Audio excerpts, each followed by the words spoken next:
When I was 18, I only just recently got out of a relationship with a significant other, and I wanted to see other people. I took up online dating on this app that I don't want to name. I never told my parents about my previous relationship, or the guys that I talked to online, so they know nothing about this story.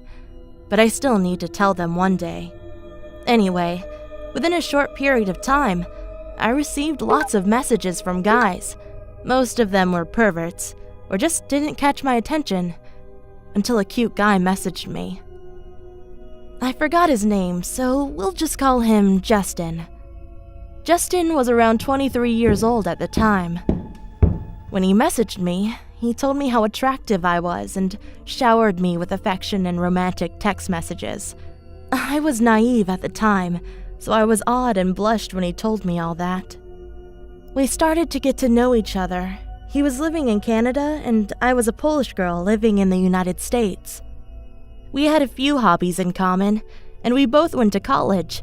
I was studying to be a police officer to get an associate's degree, and he was going to university to get a bachelor's degree. Then, eventually, his messages started to make me uncomfortable. He said that he preferred white girls over Asian girls, and that he always wanted to have sex with a white girl. He asked me if I was still a virgin, and even though I felt uncomfortable, I said yes. He started talking to me sexually, and I didn't like it, but I complied. Then he asked me if I could visit him sometime in Canada, even though I just met him a couple days ago. Living with my parents in a strict Polish household, I told him that I couldn't because of that. He then argued that I was an adult and I could make my own decisions, which was true, but as a Polish person, you still have to listen to your parents even though you're an adult. Of course, I did tell him that I lived in the United States, but I didn't tell him exactly where I live.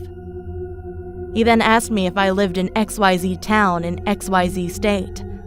I was shocked when he asked this because I never told him exactly where I lived, and on my profile, I did not give out my location, so I have no idea how he found out about that. I lied to him and said that I didn't, but he said I was lying, and I confessed. Then he asked me for my address, but I refused to give it to him. He got angry and said that everyone gave their address out, which of course I knew wasn't true. I then blocked him, but the story doesn't end there. A few weeks later, I heard that in my neighborhood, there was a break-in. 2 men broke into a house, but they didn't steal anything. Instead, they might have been looking for someone. My heart jumped when I heard this. Justin was looking for me. A couple houses later, and they gave up. I waited a while later, and I have not heard about anything like this again. I dread to think what might have happened if Justin found the right house in my neighborhood and kidnapped me.